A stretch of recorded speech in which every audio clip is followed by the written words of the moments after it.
Thank you very much. Good morning. My name is Houman Haddad. I am the head of emerging technologies at the World Food Program. For the record, I have to state that the views I express here are mine and not necessarily those of the World Food Program. For those of you who don't know what the World Food Program is the largest UN agency fighting hunger worldwide.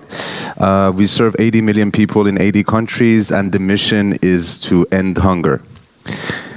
Traditionally, our work has been straightforward in concept, meaning that where people are hungry, we have bought food in kind, like corn and rice, and distributed to them.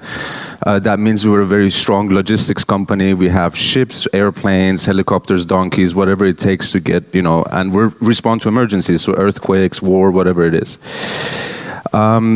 For a few years now, we're also, instead of just giving people food in kind directly, we enable them to purchase their own food, something we call cash-based transfers. And this can take the form of mobile money, prepaid bank cards, vouchers, or sometimes outright cash. And so, in a sense, we're now becoming the logistics of cash company to some extent. And this is picking up quite rapidly in the World Food Program and across the aid sector in general. So, in order to enable this logistics cash or get the cash out to the people that we serve, we normally have to rely on the services of so-called financial service providers such as banks or mobile money companies. And that's what we've done, and it's a new thing to us. And you have to realize we work in some of the world's toughest environments, Syria, Iraq, Yemen, wherever. So we don't have the first full advantage of having very well-established financial institutions, connectivity, and all the other things that we might end up taking for granted. And nor can we assume our beneficiaries have bank accounts or mobile money accounts or anything else. So through whatever way possible, we work with these financial institutions to enable our people to purchase food. And these institutions, generally speaking, perform two roles. One, I would group together as accounting. So they create an account of some sort. They provide a beneficiary with a distribution method of some sort, such as a bank card or a mobile SIM card or something.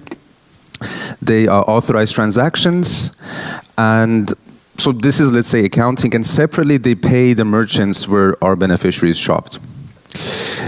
So I have initiated a project called Building Blocks, as was introduced. It's currently the largest implementation of blockchain technology to serve for humanitarian purposes in the world. Currently, we're serving 106,000 Syrian refugees in Jordan with it. We've transferred $42 million worth of cash through 2.3 million transactions.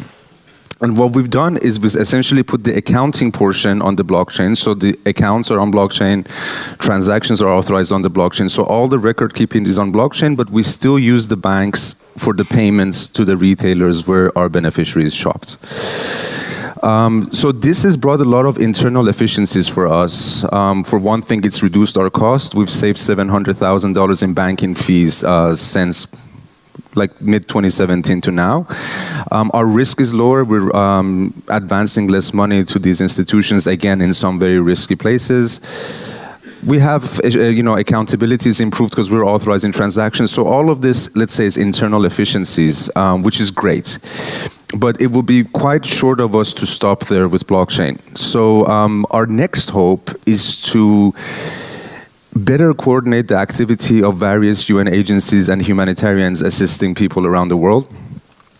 In the Jordan example, for example, in the refugee camps, there's 30 agencies assisting the same people. But there is no real way that their systems talk, and they might not be aware of each other's work, but it's not well coordinated.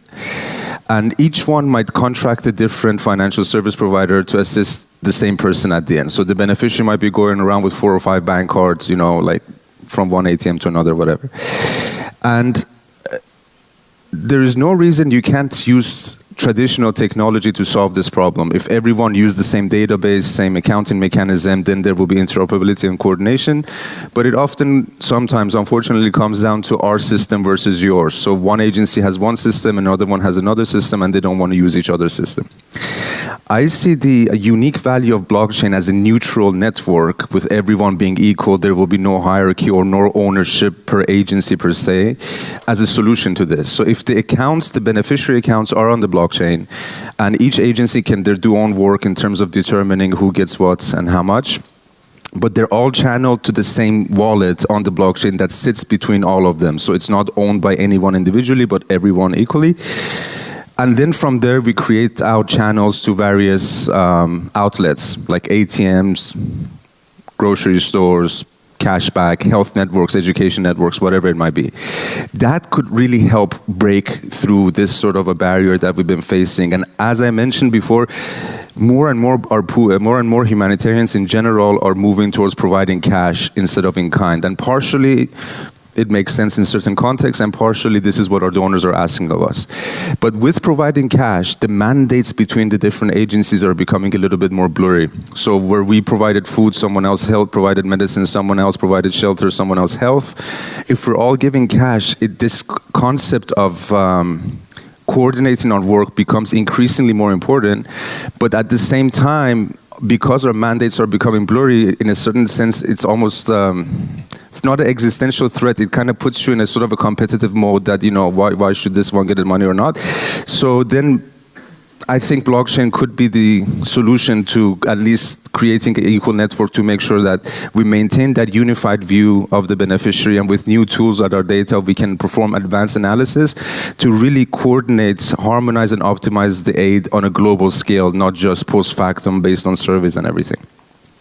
We've taken the first step towards this by creating a collaboration with the United Nations Women, which, as their name implies, their mission is to empower women. And one of the ways they do is by creating employment opportunities, because if a woman has income in a family, her status goes up and her bargaining power goes up.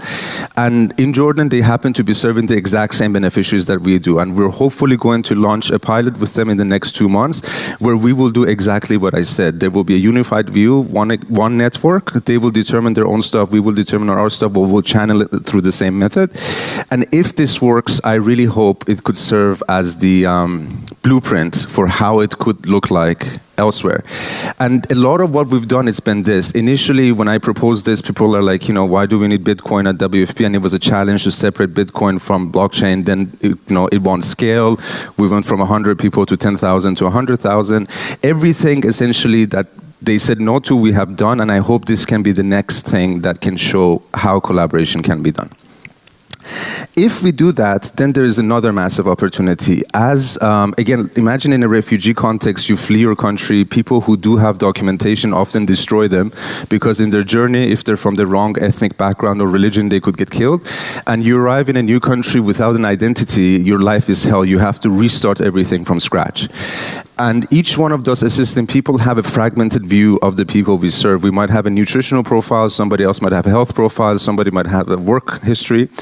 And if we were to combine all of this in this central, unified view of the person, then there could be an opportunity to create identities, if not foundational in terms of dates of birth and everything, at least functional. Often we don't need to know the name or the date of birth of somebody to give them food, but we do need to know the nutrition status, for example, if they're a lactating mother or an old man. These kind of non-sensitive, personally identifiable information, but crucial to our work and the person's life, can be tokenized and put on the blockchain to enable them to go about their daily lives in an easier way. And more importantly, if they get displaced, as a lot of refugees often have a complex journey of from one refugee camp in one country to another before they end up somewhere else, this can follow them. And blockchain has the unique potential to truly guarantee they can own and control their own data and authorize every usage of that data. So these are all the, let's say, positive aspects of the technology. And this is all, of course, aspirational, but we haven't got there. There are challenges to that, and I'll get to that in a moment. But since the topic here is currency, as I mentioned, we're using it for now for accounting, but the payments are actually going out through the traditional banking channel. If we could use a cryptocurrency or a national currency on the blockchain, our life would be much easier. So instead of accounting first, then paying separately, the transaction would also be the settlement. So at the one place, we would, we would be done. More importantly, a lot of the population that we deal with is unbanked or unbankable, maybe not profitable for the private sector. And on the blockchain, that could actually not be an issue. So that blockchain account or everything else would also become their bank account. And a lot of financial inclusion these days is about access to digital financial services. So through that same account, perhaps they can send remittances or whatever else. That would be fantastic. So for us, it would solve the settlement problem. For them, that would do financial inclusion. And as so far, I was saying about optimization and harmonization, instead of just now giving cash to the beneficiary spends that at the supermarket and that's it, we might be able to see the ripple effects of this aid through the wider economy. So how much ends up in health sector, in food sector, whatever else. And again, a lot of good, clean data to do massive optimization and harmonization in a way that's never been done before. Some of the challenges, though, to using currencies, or at the moment at least cryptocurrencies, number one is the volatility. So if we do give somebody $5 today, it has to be worth $5 tomorrow, or hopefully more, but definitely not less. And that we cannot guarantee. Two is legality. I think in very few places, cryptocurrencies are outright illegal, but also in a very few places they are legal, and most other places is in the gray area. And we need, for our work, for them to be legal. But so you might have heard of stable coins, which probably solve the legality and the volatility problem. But the third more important one is acceptance. So again, in the kind of places we work, let's say in remote Syria or Yemen or whatever, if we give people a stable legal coin that nobody accepts, it's useless to the beneficiary. And that's something else that needs to be solved. On top of that, there is there's many ways of doing this, but the most effective way of achieving what I just said is for everyone to have a smartphone with connectivity, neither of which we can assume. And some places where there is connectivity, the authorities shut down the connectivity for security reasons. So, but I feel connectivity and device ownership with time will be solved. Smartphones are becoming cheaper, connectivity is improving. So those will be long-term problems that I think are solvable. But if the crowd here and our colleagues manage to crack the currency problem, I think it could have a massive impact on our work and also empower our beneficiaries. Thank you very much.